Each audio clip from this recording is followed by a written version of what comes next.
আমরা এর আগেই জানিয়েছিলাম জুলাই পদযাত্রা চলছে। এই মুহূর্তে নওগাঁ থেকে আমাদের সাথে সরাসরি যুক্ত হচ্ছেন সহকর্মী এ কে সাজু। কথা বলবো তার সাথে। সাজু, এই মুহূর্তে এই পদযাত্রার সর্বশেষ কর্মসূচি কি আছে, সেই সাথে নেতারা কি বলছেন, সাধারণ মানুষের সম্পৃক্ততা কতটুকু?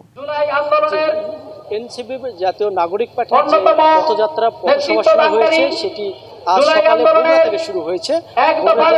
হয়ে দুপুরের জয়পুরহাট পার্শ্ববর্তী জেলা জয়পুরহাটে দিয়ে এখন নওগাঁতে প্রবেশ করছে। নওগাঁর যে উপজেলা আছে, পার্শ্ববর্তী উপজেলা বদলগাছিতে নেতা কর্মীরা তাকে রিসিভ করতে গেছেন, যারা জাতীয় নেতা আসতেছেন তাদেরকে রিসিভ করতে গেছেন। সেখান থেকে আসবে নওগাঁ সদরের নৌজওয়ান মাঠে এসে পথসভা করবেন। পথসভার মোটামুটি আয়োজন নেওয়া হয়েছে, ব্যাপক আয়োজন করা হয়েছে। মাঠের কানায় কানায় লোক পরিপূর্ণ হয়েছে, তবে মাঝে মধ্যে বৃষ্টির কারণে কিছুটা ছন্দপতন ঘটেছে। তবে নেতারা যে জাতীয় ঢাকা থেকে যারা নেতারা আসছেন, সাজিদ আলম সহ বিভিন্ন যারা নেতা আসছেন, যে আসার সঙ্গে সঙ্গে মাঠ আবারও পরিপূর্ণ হবে। আপনারা দেখতে পাচ্ছেন যে বৃষ্টি কাদা, এরপরেও কিন্তু যারা এনসিপির নেতাকর্মী এবং এনসিপিকে যারা পছন্দ করে তারা কিন্তু এসে মাঠে একেবারে পরিপূর্ণ হয় বসে পরিপূর্ণভাবে চলছে। এই এমনটি নেতাকর্মীরা, নওগাঁর নেতাকর্মীরা বলছেন যে জাতীয় যারা নেতারা আসবেন এবং যারা পরামর্শ দিবেন, যারা দিক নির্দেশনা দিয়ে যাবেন, সেই হিসেবে তারা বাকিটি পথ চলবে এবং দলকে আরও সংগঠিত করবে, এমনটি কিন্তু বলছেন। আমরা বিভিন্ন জনের সাথে সাধারণ জনগণও কিন্তু এটি ভালোভাবে দেখছেন যে এটি এখন কি অবস্থা। আমরা যদি জানতে চাই যে এখন তো আসতেছে, আপনাদের নেতাকর্মীরা আসতেছে, আপনারা কীরকম প্রস্তুতি নিয়েছেন বা কী মেসেজটা নওগাঁবাসীকে দিতে চাচ্ছেন? আলহামদুলিল্লাহ, আমরা যে প্রস্তুতিটা নিয়েছি আপনি দেখতেই পাচ্ছেন যে সকাল থেকেই প্রায় নওগাঁ জেলাতে বৃষ্টি হচ্ছে। কালার এক্সপার্ট, জর্জ স্যাপ এবং মাইল্ড অন হ্যান্ডস টেকনোলজি সমৃদ্ধ অরিক্স ক্রিস্টাল ওয়াশ আপনার তারপরে বৃষ্টির পরও যত লোক আমাদের এখানে এসেছে এবং মাঠের কোনায় আছে, আমাদের নেতৃবৃন্দরা আসছেন, পথে আছেন, তারা আসলে আরও লোকজন হবে ইনশাল্লাহ। আর আমরা তৃণমূল থেকে লোকজনেরা এসেছে, তাদের বক্তব্য শুনেছি, তাদের আলোচনা কথা শুনেছি যে তারা আমাদেরকে সমর্থন করছে এবং ছাত্রদের এই ক্ষমতাকে, ছাত্রদের এই রাজনীতিকে তারা পছন্দ করছে, যে ছাত্ররা নতুন রাজনৈতিক দল গঠন করেছে।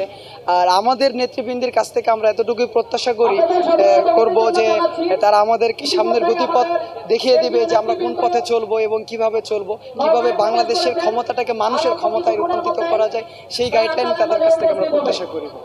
ধন্যবাদ আপনাকে জানিয়ে রাখি, নওগাঁবাসী কিন্তু একটি বার্তার অপেক্ষা করছেন যে আসলে এনসিপি বা জাতীয় নাগরিক পার্টির যে কেন্দ্রীয় নেতারা আসবেন তারা কি মেসেজ দেবে, এটির উপর কিন্তু এটি জানার জন্য অধীর আগ্রহে বসে আছে। আমরা যদি একটু সাধারণ মানুষকে যদি একটু দেখাতে চাই, আপনারা দেখবেন যে ঘুরি বৃষ্টি হচ্ছে, এরপরও কিন্তু মানুষ এসে এখানে বসেছেন এবং এই পথসভা বা অংশগ্রহণ করার জন্য এসেছেন।